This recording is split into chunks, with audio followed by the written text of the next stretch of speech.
quero dizer que você que está com a gente aí é muito bem-vindo, é muito especial. A gente gosta sempre de ter a companhia de vocês e que você saia dessa noite aqui preenchido com o verdadeiro pão que é Cristo Jesus, que você alcance o verdadeiro propósito nessa noite, né? Que é preencher da palavra de Deus, ser revigorado com a palavra de Deus. Amém, né?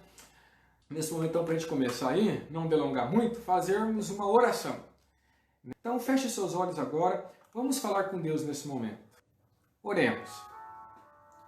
Querido Deus, amado Pai, muito obrigado, Senhor, pela oportunidade que o Senhor concede a nós, de estarmos neste momento prontos para estudar a Tua Palavra, para meditar um pouquinho no Seu desejo para a nossa vida e também podermos orar uns pelos outros. Eu quero colocar em Tuas mãos nesse momento a vida de todos os nossos irmãos que estão assistindo, aqueles que não estão também, todo o Teu povo na face da terra, todas as pessoas. Estamos passando um momento tão delicado com essa pandemia e agora as pessoas estão começando a retomar suas atividades. Que o Senhor nos abençoe, Pai. Que o Senhor fortaleça, ajuda-nos a sairmos logo disso e que possamos sair, Senhor, mais vigorados, mais fortalecidos na fé, na esperança, na certeza que temos em Cristo Jesus. Quero pedir ao Pai por aqueles, Senhor, que tem colocado diante do Teu altar, através dos pedidos, a família, a saúde. Também esse problema de pandemia, muitos perderam o seu emprego, o trabalho. Queremos colocá-los em Tuas mãos também, que o Senhor possa abrir portas para que ao retorno dessa pandemia eles consigam, Senhor, ter a oportunidade de trabalho. Pedimos, ao Pai, por aqueles que estão afastados, que essa pandemia, Senhor, possa ter feito eles refletir e meditar. Que a nossa vida, na verdade, ela é um fio. Nós, ao olharmos estatística, vemos aí quase 390 mil pessoas morrendo por essa pandemia. A nossa vida é um fio. A gente está vivo hoje, não sabemos como está amanhã. E que isso possa nos levar a pensar que a nossa vida só estará certa e segura se estiver na mão de Deus. Então, Senhor, por favor, pedimos por aqueles que se afastaram, traga de volta para os seus caminhos. Pedimos também por aquela pessoa que estamos estudando a Bíblia. Que o Senhor fortaleça a fé no coração dessa pessoa, que ao término dos estudos, ela possa decidir ao Teu lado também. Pedimos pela nossa vida espiritual, fortalece-nos, Senhor, que possamos ficar cada dia mais fortes espiritualmente e preparados para o retorno do nosso Senhor Jesus. Abençoe também a reflexão dessa noite, que vem com o tema Brilhando nas Trevas, que possamos compreender a mensagem dessa noite e nos preparar cada vez melhor para estarmos mais íntimos do Senhor. Fique conosco, nos abençoe nessa live, nós te rogamos. Em nome de Cristo Jesus. Amém, Senhor.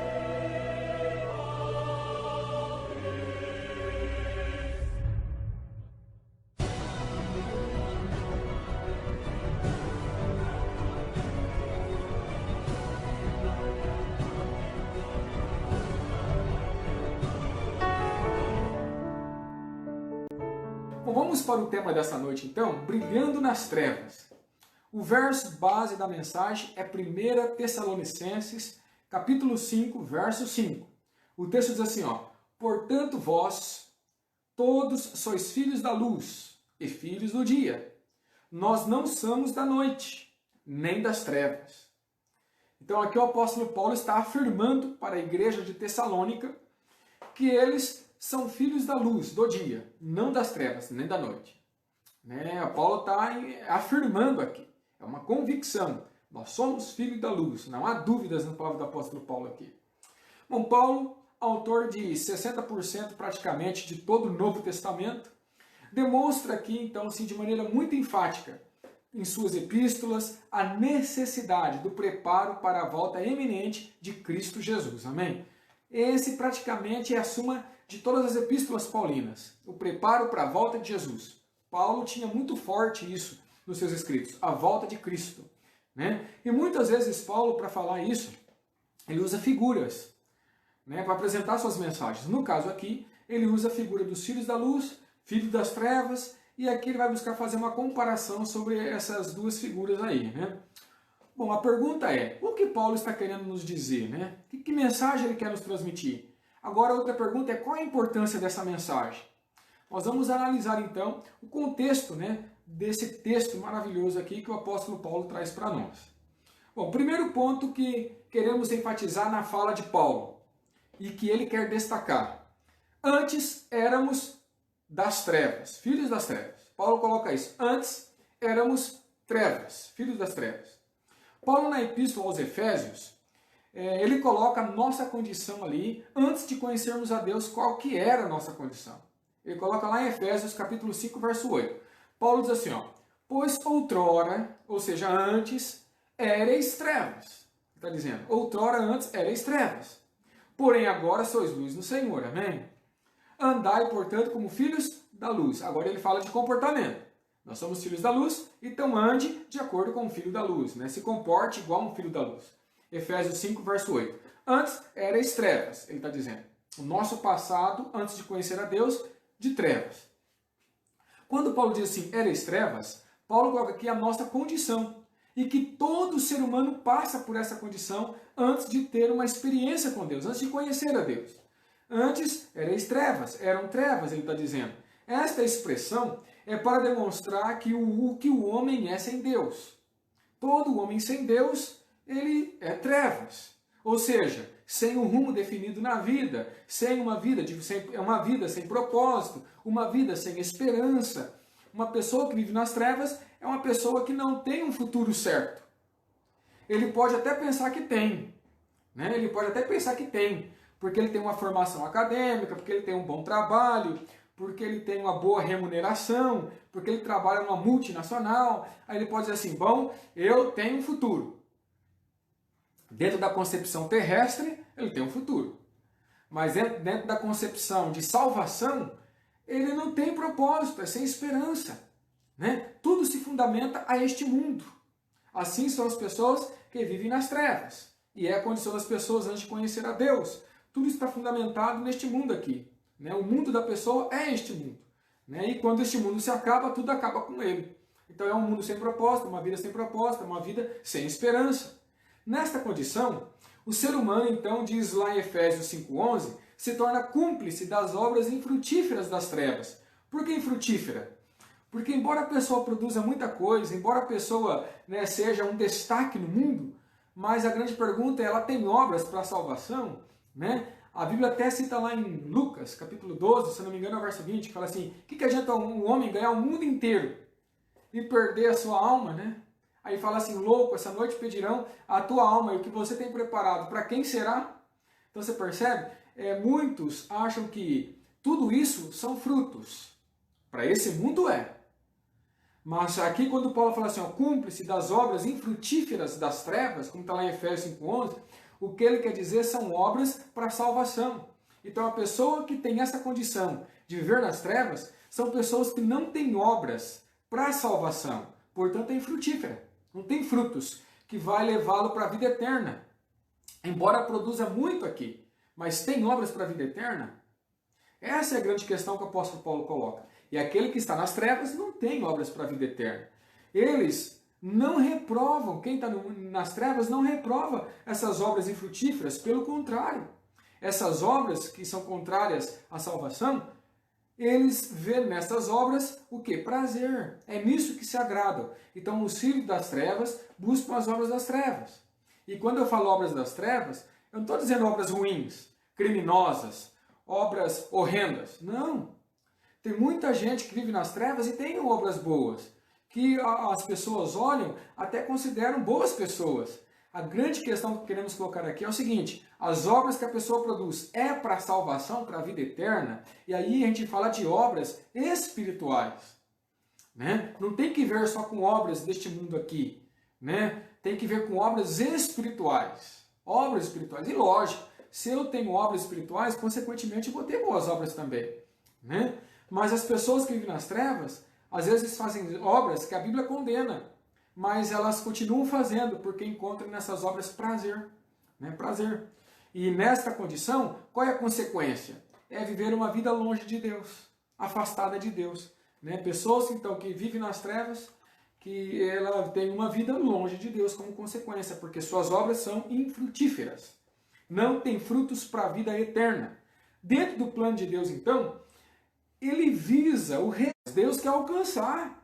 Deus quer trazê-las das trevas para a luz. Deus quer buscá-la onde estiverem. Né? Só que o inimigo sabe disso. E ele é astuto. Então, assim como Deus tem um plano de resgate, o inimigo também tem um plano de conservar as pessoas nas trevas. Quanto mais tempo ficar lá para o inimigo, melhor. Porque assim ela estará fora da vida eterna, né? Fazendo assim, ele sabe, o inimigo sabe, que deixando as pessoas nas trevas, vai ser mais difícil para a pessoa também enxergar o plano de salvação que Deus tem elaborado para nós.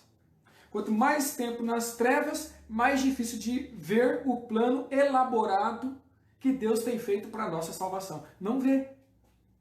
Mesmo que pareça óbvio, não vê, porque está nas trevas. Olha o que diz 2 Coríntios, capítulo 4, versículo 4. Nos quais o Deus deste século. Qual é o Deus deste século? Não é Deus, o Pai, o Filho ou o Espírito Santo. O Deus deste século aqui é o inimigo de Deus. Satanás e sua toda a hoste de anjos caídos, né? O Deus deste século cegou o entendimento dos incrédulos, para que lhes não resplandeça. Olha o que o texto está dizendo aqui, ó. Por que ele conserva a pessoa cega nas trevas? Para não resplandecer a luz do Evangelho, da glória de Cristo, o qual é a imagem de Deus. Vocês percebem? Podemos perceber aqui que o inimigo tem uma estratégia. Seu plano qual que é? Cegar o entendimento das pessoas, para que as pessoas, ao lerem a Bíblia, não a compreendam, não entendam o que Deus quer transmitir para ela. E hoje, quantas pessoas leem a Bíblia e não entendem? E muita gente que lê a Bíblia, lê numa visão ateísta só para atacar aquilo que a Bíblia coloca. Hoje, o que tem de matérias aí de pessoas atacando a Bíblia, dizendo que ela não é verdade, que os personagens que estão descritos ali não era nada do que está escrito ali. Quantos artigos eu já li de que Davi não foi quem foi, né? Foi só um revolucionário tribal, né? Que Jesus não é o Salvador, coisa nenhuma. Né? Quantos artigos nós já lemos sobre isso? Quantos debates existem entre Jesus da fé, Jesus histórico, né? Colocando incredulidade com as coisas da Bíblia, percebe? É isso que o inimigo está fazendo. As pessoas, quando leem a Bíblia, o inimigo tem tentado cegar, mantido nas trevas, que quando eles vão ler a Bíblia, eles não conseguem enxergar o que realmente está revelado ali. E a luz do Evangelho não resplandece na vida das pessoas. Leem, mas não são transformados. Leem, mas não sentem a vontade de se converter. Essa é a estratégia do inimigo de Deus. Ele quer que as pessoas, ao ler, não entendam. Por quê? Porque está escrito na Bíblia, né? João 17,17, conhecereis a verdade, ou melhor, santificai-vos na verdade, a tua palavra é a verdade. E João 8,32 diz, conhecereis a verdade, que é a palavra de Deus, também é Jesus, e a verdade vos libertará. Por isso que o inimigo não quer que nós compreendamos as Escrituras. Porque se nós compreendermos e praticarmos e crermos no que ela diz, a Bíblia está dizendo, conhecereis a verdade e ela vai libertar você. E o inimigo não quer que a gente seja liberto, ele quer que a gente continue escravo do pecado, escravo de muitas coisas, mas não liberto em Cristo Jesus. Percebe a estratégia do inimigo de Deus? E a pergunta que nós podemos levantar é, como o inimigo de Deus tem conseguido cegar as pessoas? Inclusive pessoas na igreja. Como ele tem conseguido cauterizar a mente das pessoas? Lembra o que diz lá no texto? Que tem a mente cauterizada. Nos últimos dias as pessoas teriam a mente cauterizada. Como que ele consegue cauterizar a mente? Cauterizar quer dizer fechar, né? Fechar a mente, para que não entra nada ali das coisas de Deus. Como ele consegue fazer isso? Bom, a resposta é de muitas maneiras. A gente podemos citar algumas maneiras que ele usa para nos conservar nas trevas, nos conservar com a mente fechada, cauterizada. Podemos citar algumas maneiras. Por exemplo, maneiras de destruir a nossa mente para que a verdade do Evangelho não resplandeça. Ou não consiga entender plenamente o que Deus revelou na Bíblia. Então, o primeiro ponto que ele usa aí para destruir a nossa mente, para não entendermos bem aquilo que nós lemos na Bíblia. Dormir tarde, alimentação inapropriada, alimentos que destroem com a nossa saúde, com a nossa mente, contaminação da nossa mente pelas avenidas da alma, ou seja, pelos nossos sentidos. E aí nós temos o tato, o paladar, o olfato, principalmente a audição e a visão. São meios que o inimigo tem usado para levar lixo para a nossa mente. E se você começa a colocar lixo na mente, quando você ouve pérolas preciosas como a da Bíblia, a gente rejeita, ou já não tem espaço mais para caber coisas da Bíblia na mente, porque já enchemos de lixo. Hoje, a pregação do Evangelho já não é mais tão interessante para as pessoas. Porque está cheio de tanta coisa na nossa mente que uma pessoa simples, na frente de um púlpito, né, com a Bíblia aberta, falando ali da sua simplicidade, já não encanta mais. Porque nós estamos tão acostumados com, né, brilhos, né, de Hollywood e assim por diante, quando vemos pessoas simples falando, a gente, não quero ouvir pregação não. Perdemos, né, o gosto pelas coisas espirituais por causa dessa contaminação da nossa mente.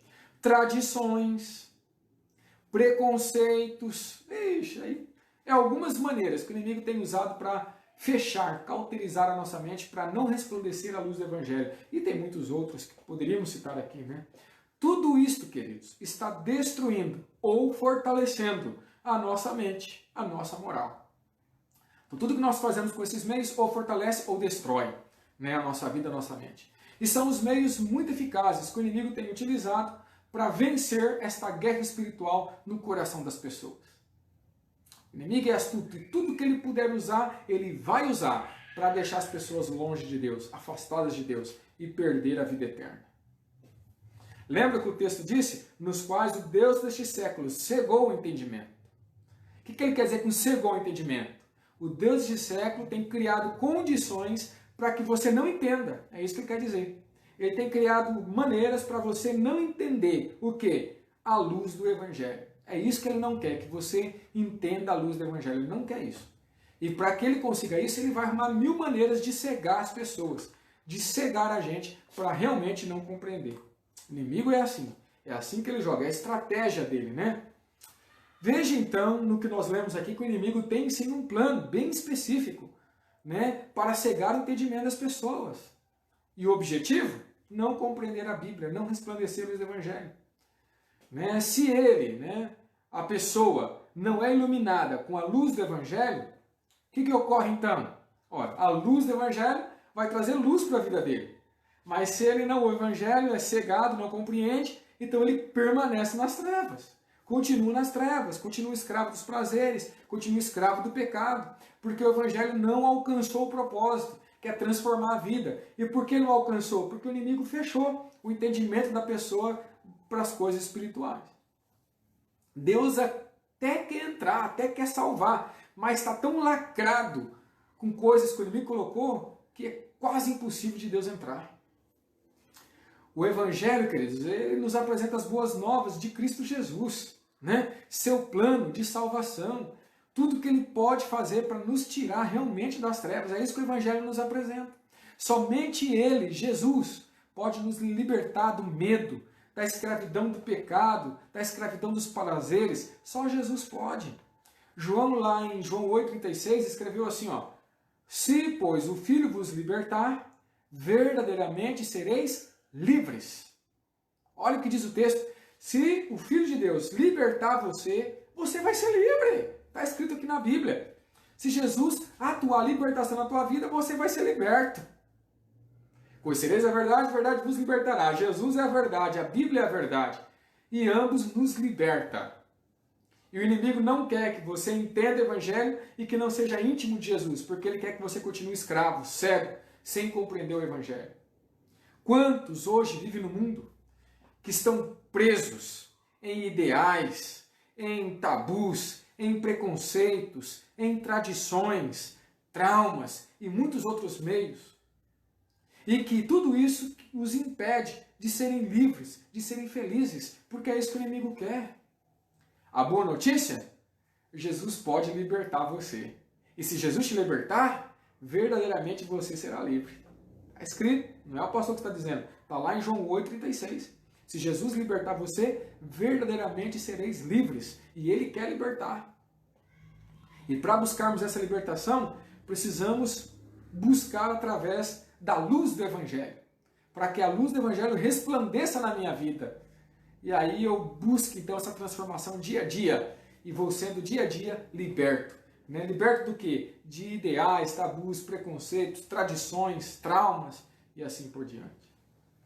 Éramos trevas. Esse é o primeiro ponto que o apóstolo Paulo quer ressaltar. Éramos trevas. Em outras palavras, ninguém é melhor do que ninguém. Todos são pecadores. Éramos trevas. Estávamos na condenação. Éramos filhos das trevas. Mas ele diz, mas agora sois filhos da luz. Amém? Um novo estágio foi alcançado pela igreja de Tessalônica. Agora se tornaram filhos da luz. E essa é a vontade de Deus para todo mundo nesse planeta. Que eram das trevas, se tornem filhos da luz. É a vontade de Deus para todo mundo, sem exceção. Ellen White, comentando sobre esse assunto, escreveu o seguinte: nada que pudesse, olha só, hein? Nada que pudesse, de alguma forma, resgatar os pecadores das armadilhas do inimigo, foi deixado por Deus sem ser concluído. Tremendo, né? Em outras palavras, tudo que precisava para nos libertar das trevas, Deus fez de maneira completa. Não deixou nada a ser concluído. Ele fez tudo completo. Tudo que precisava para nos libertar, Deus fez. Amém. A parte de Deus, Ele cumpriu tudo que precisava para nos salvar da condenação das trevas. Para nos tirar das trevas. O que precisava fazer, Deus fez. Concluiu tudo. Derramou sobre os discípulos o Espírito Santo, ela continua dizendo, para que fossem capacitados a cooperar com os agentes divinos em remodelar e transformar o caráter humano. Veja, Deus derramou o Espírito Santo para capacitar os discípulos, para ajudar pessoas a remodelar e transformar o caráter. Deus também tem derramado o Espírito hoje para ajudar os seus filhos, os seus servos, a ajudar outras pessoas a também transformar e remodelar o seu caráter, transformar o ser humano. Eu tenho certeza que Deus tem colocado o seu Espírito Santo sobre algumas pessoas para alcançar outras nessa transformação. Assim como um dia Ele colocou o Espírito Santo na vida de alguém que nos alcançou também. Na minha vida, Deus colocou o Espírito Santo em algumas pessoas para me alcançar. Colocou na vida do meu tio Zoroastro, colocou na vida de uma irmã lá em Votuporanga chamada Marcelina, Irani, colocou na vida dos jovens lá do Eldorado, lá do Rio Preto, para me alcançar, colocou na vida dos meus pais, para fazer uma revolução na vida para que eu voltasse para os caminhos de Deus. E Deus vai derramando o Espírito Santo em muitas pessoas para serem instrumentos para nos sermos alcançados, remodelados e transformados. Deus seja louvado por isso, hein? Veja que Deus, além de Ele ter completado tudo o que Ele precisava para nos tirar das trevas, Ele continua atuando ainda, né? Através das pessoas, através do Espírito Santo de Deus, dos anjos, para nos alcançar, tirar das trevas para a sua luz, para trazer para a luz. Amém. Deus fez tudo o que era necessário para garantir a nossa salvação e de todos aqueles que quiserem. Todos os esforços foram elaborados com sucesso. Sabe por quê? Porque a maior vontade de Deus é que nenhum eu perca de todos os que Ele me deu, disse Jesus em João 6,39. A vontade de Deus é que nenhum se perca, todos sejam salvos em Cristo Jesus. Lá em Ezequiel 33,11, o próprio Deus diz assim: tão certo como eu vivo, diz o Senhor Adonai, não tenho prazer na morte do perverso, mas em que o perverso se converta do seu caminho e viva. Convertei-vos dos vossos maus caminhos, pois porque a vez de morrer, Deus quer salvar. Deus quer fazer todos os filhos das trevas se tornar filhos da luz. Amém? Deus quer salvar. Deus quer nos salvar. Esse é o maior desejo dele. Você viu? Percebeu? Qual é a maior vontade de Deus para a sua vida? Deus quer salvar você. Deus quer nos salvar, todos nós. Ele deseja que ninguém se perca. Esse é o compromisso de Deus com a humanidade, salvar a todos. Mas é lógico que a salvação é uma via de mão dupla. Em uma, Deus trilhou e fez tudo o que foi necessário. E a outra mão é eu que tenho que andar dentro desse processo. É eu que tenho que trilhar agora. A parte de Deus, Deus andou. Agora, a outra mão, é eu que preciso andar nela. É a minha parte dentro do processo. Deus quer salvar a todos, mas eu também preciso querer ser, eu preciso desejar também o querer ser salvo. Deus quer salvar, mas eu quero ser salvo? Essa é a pergunta que nós precisamos fazer para nós mesmos, né?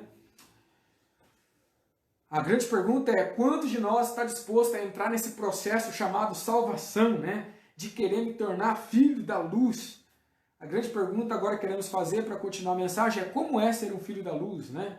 Essa é uma boa pergunta que precisamos responder. Bom, dentro do contexto de 1 Tessalonicenses capítulo 5, nós pautamos alguns pontos sobre o que significa ser filho da luz, de maneira prática. Então, no verso 1, verso 2, o texto diz assim, ó: conhece os tempos e as épocas. Paulo começa o capítulo de 1 Tessalonicenses, capítulo 5, tratando disso. O filho da luz deve estar antenado com respeito ao tempo em que ele vive. Eu preciso saber o momento histórico que eu estou vivendo. Deve estar o quê? Acompanhando o cumprimento das profecias bíblicas. Por isso que é muito importante o estudo de maneira aprofundada dos livros da Bíblia, de Daniel e Apocalipse. E algumas profecias dentro até dos evangelhos que o próprio Cristo fez, relativo aos tempos que nós estamos vivendo. Percebe? O filho da luz ele é antenado nas profecias bíblicas. Por que o filho da luz busca esse interesse? Por que ele busca estar esperto com respeito com as coisas que estão ocorrendo em nossos tempos? Simples, porque essas coisas são os indicadores que apontam para a maior promessa da Bíblia, a volta de Jesus. São esses sinais que nos mostram quão próximo Jesus está para voltar a este mundo, então eu preciso estar antenado. Segundo ponto, aguarda o retorno de Jesus. Está lá no verso 2 até o 4. Né? Até fala lá do cuidado para não ser pego de surpresa, virar como ladrão, com respeito à volta de Cristo. O filho da luz, ele vive na expectativa de que Cristo vai voltar. Toda a sua vida está centralizada em cima dessa promessa.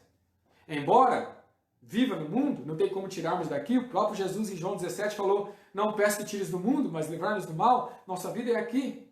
Embora seja aqui, o filho da luz não se apega às coisas deste mundo. Temos os bens deste mundo, mas não se apega às coisas deste mundo. Ele entende que neste mundo ele é apenas um forasteiro, está aqui apenas de passagem.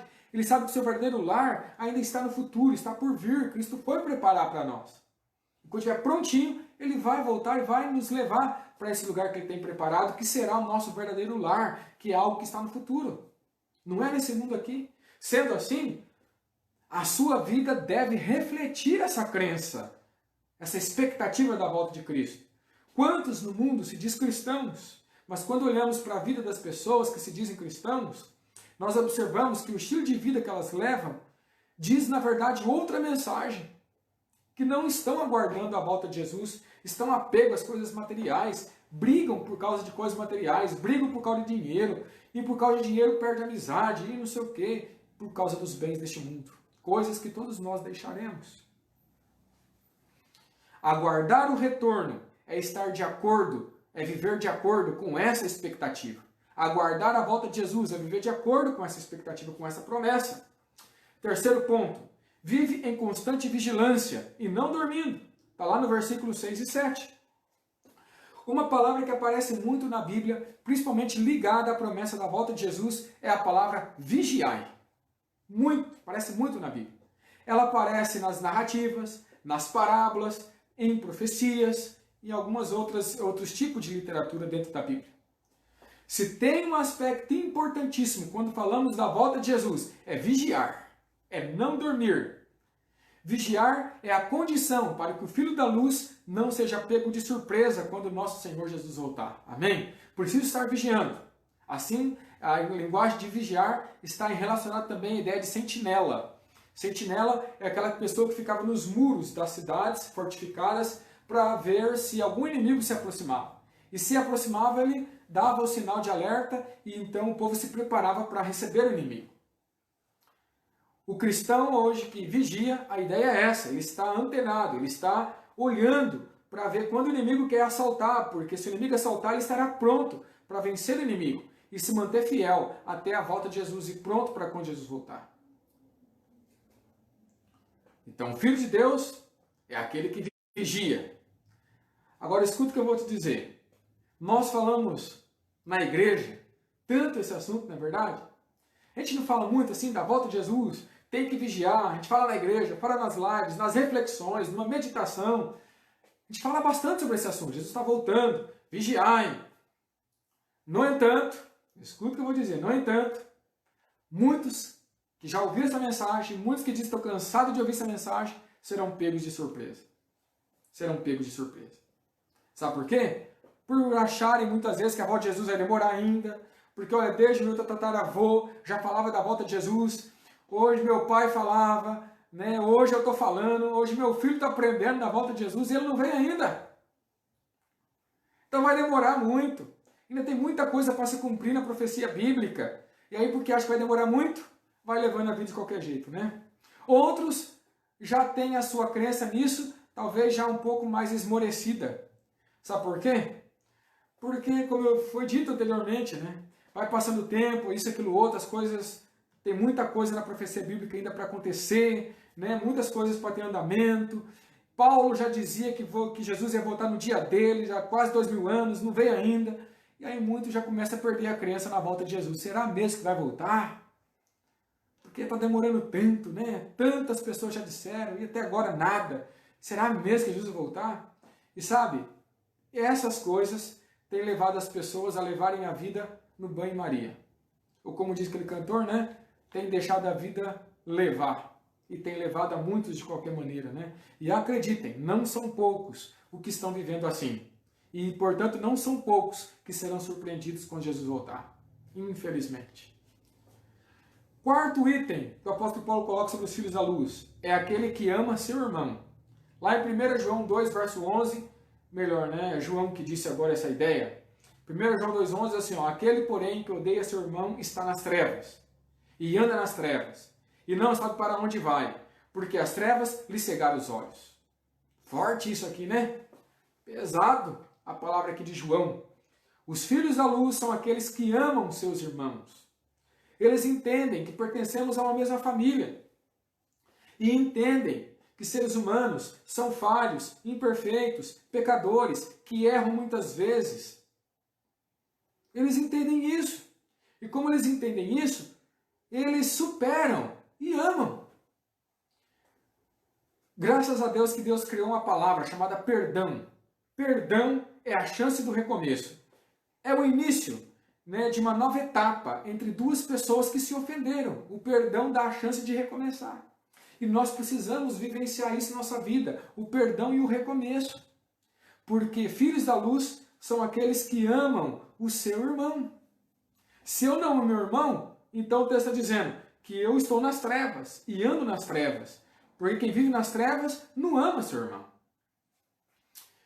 Jesus disse que o amor é a marca inigualável do discipulado. Nisso conhecerão todos que sois meus discípulos, se amardes uns aos outros. Está lá em João 3,35. Como discípulos de Cristo, como filhos da luz, devemos amar quem nos faz bem.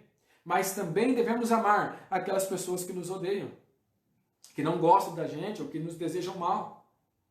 Até porque se amarmos as pessoas que nos amam, que recompensa teremos? Não foi o próprio Jesus que disse isso na Bíblia? Jesus falou, se eu amo aqueles que me amam, não terei recompensa nenhuma. A recompensa está no meu esforço em amar as pessoas que muitas vezes não vão com a minha cara. Se eu sou um filho da luz, eu amo meu irmão. Gostando de mim ou não, eu o amo.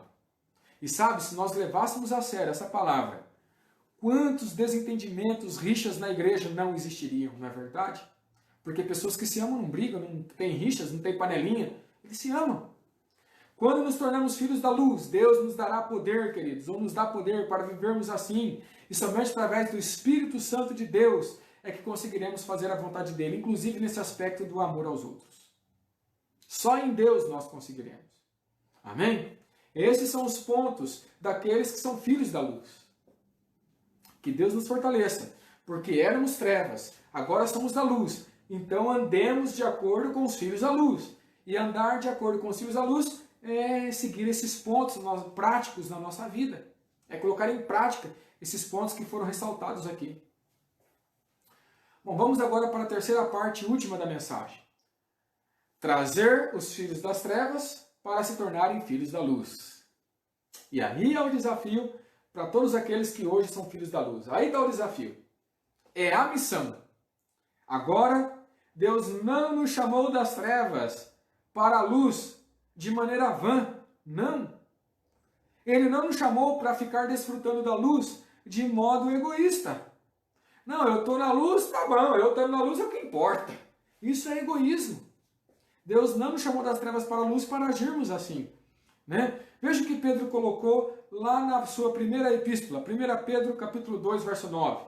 Vós, porém, sois raça eleita, sacerdócio real, nação santa, povo de propriedade exclusiva de Deus. E agora ele fala o objetivo de Deus nos eleger, o objetivo. A fim de, ou seja, com o objetivo de proclamardes as virtudes daquele que vos chamou das trevas para a sua maravilhosa luz. Então veja, Deus me chamou das trevas para a sua maravilhosa luz, para quê? Primeiro, para minha salvação, lógico. E segundo ponto, para que eu possa anunciar, proclamar as suas virtudes para aqueles que estão nas trevas. E para que eu vou anunciar as virtudes de Deus para aqueles que estão nas trevas? Para que ele, assim como eu, venha para a luz também. É para isso que Deus me chamou das trevas para a luz. Não para ser egoísta, ficar só para mim, mas para ajudar outras pessoas a virem para a luz também. Deus nos tornou exclusivos nele para cumprirmos a nossa missão. Uma missão. Pedro disse que ele nos tirou das trevas para a luz, a fim de anunciarmos o quê? As grandezas de Deus para as pessoas também. Deus não nos tirou das trevas para vivermos na luz de maneira egoísta, mas pelo contrário, ele nos chamou para que pudéssemos levar outras pessoas para este caminho também. Amém? Deus seja louvado. Então você tem uma missão. Você que está na luz tem uma responsabilidade. É um privilégio estar na luz? É um privilégio. Amém por isso. Mas traz uma responsabilidade. Qual que é? Ir lá nas trevas e trazer pessoas para a luz também. Ellen White escreveu assim: o fim de todas as coisas está próximo.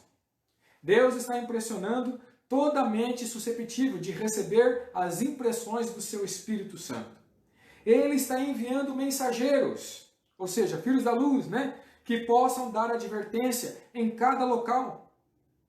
Deus está provando, olha só, o devotamento, a religiosidade, a piedade de suas igrejas e a sua disposição para obedecerem à orientação do Espírito.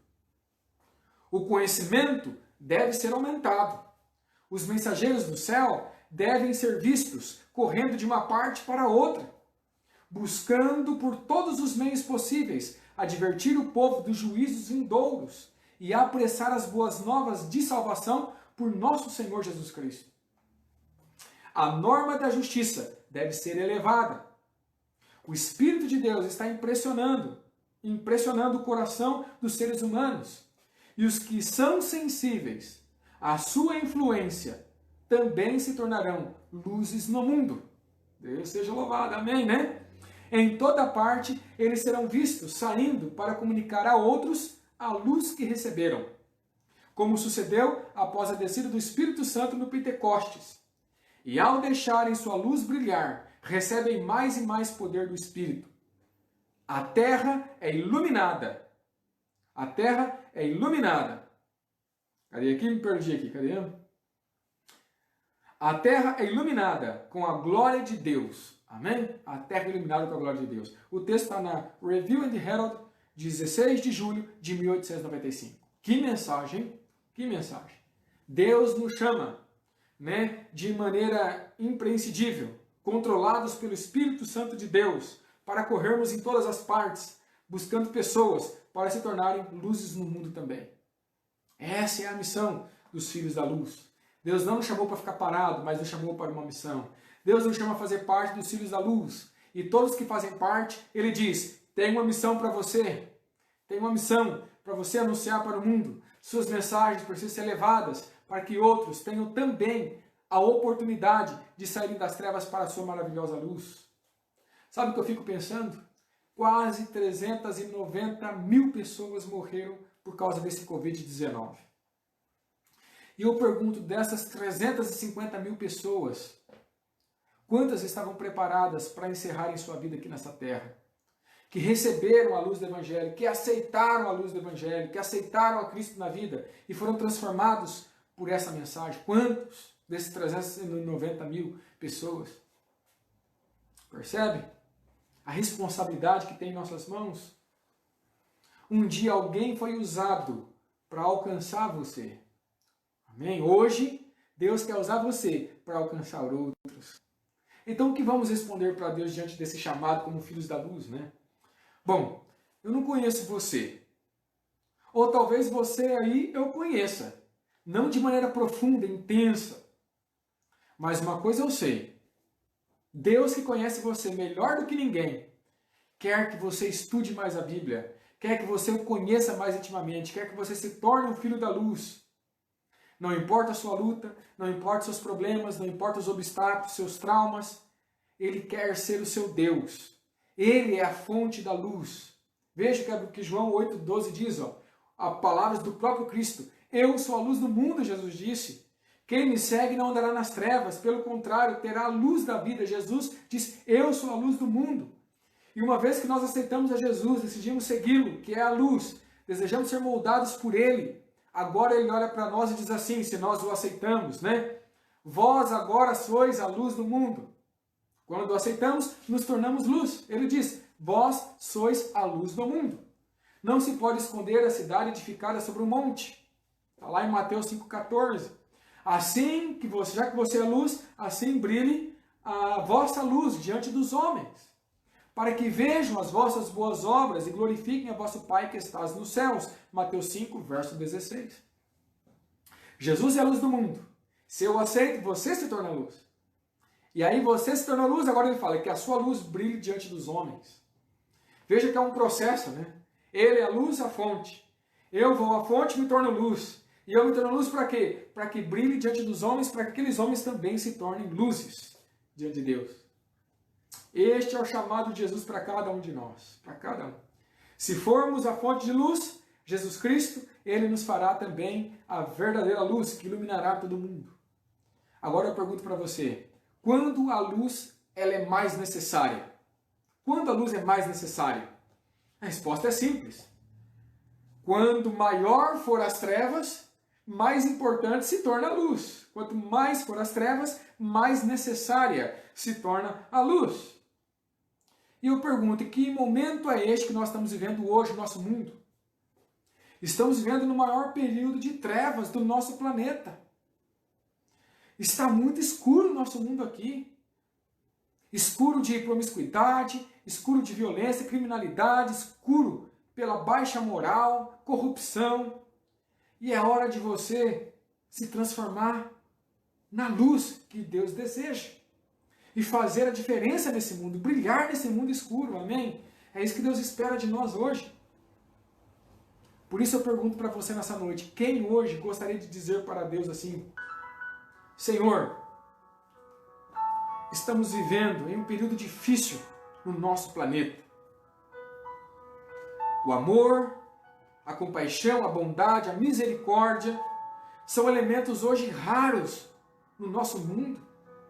Vivemos em uma terra que a cada dia se pranteia e murcha por causa dos pecados das pessoas que vivem no mundo.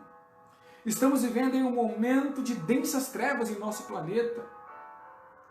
Por favor, Senhor, eu desejo ser uma luz. Me ajude, me transforme, me faça uma verdadeira luz. É isso que você deseja para a sua vida? Se tornar um filho da luz? No momento em que o mundo está envolto em trevas, em que o mundo mais precisa de luzes brilhando, você anseia isso, ser uma luz? Você deseja? Amém? É isso que você quer? Amém? Deus seja louvado. Nesse momento, diante da sua decisão de ser uma luz, de brilhar nesse mundo de trevas, eu gostaria de fazer uma oração especial por você nesse momento. Amém? Então, onde você está nesse momento, feche os seus olhos. Vamos falar com Deus, vamos pedir isso a Ele. Eu tenho certeza que Ele vai nos ouvir. Oremos. Querido Deus, amado Pai, hoje, quando olhamos para o nosso planeta, presenciamos um planeta que está, infelizmente, envolto em trevas. Tem pessoas boas? Tem. Tem pessoas que estão buscando fazer boas coisas? Tem. Mas quando olhamos, parece que as trevas estão sufocando. O mundo parece que está indo de mal a pior. Quando pensamos que presenciamos alguma coisa ruim, no amanhã nós vemos coisas ainda piores. Senhor, tem misericórdia de nós. Tem misericórdia deste mundo, Senhor. E é justamente nesse momento em que o mundo passa por tão densas trevas, é que nós precisamos urgentemente nos tornarmos filhos da luz, para que a nossa luz possa brilhar nesse mundo. E sabemos que para nos tornarmos luzes, precisamos ir à fonte da luz, que é Cristo Jesus. Nos ajuda, Senhor, a irmos à fonte. Nesse momento queremos pedir ao Senhor que nos ajude. Queremos tornar sim filhos seus. Queremos sim desenvolver aqueles pontos colocados por Paulo em nossa vida. Como filhos da luz, queremos andar de acordo como filhos da luz. Queremos que a nossa luz possa influenciar pessoas para saírem das trevas para a sua maravilhosa luz. E assim nos prepararmos para o grande encontro que teremos com Cristo quando voltar nas nuvens dos céus. Para que isso aconteça, Senhor, abençoe nossa vida hoje. Toma nossa vida em Tuas mãos. Abençoe cada irmão que esteve assistindo. Cada situação que está no coração, pedimos que o Senhor abençoe também. Cada pedido queremos colocar diante do Teu altar. E nós o rogamos, em nome de Cristo Jesus.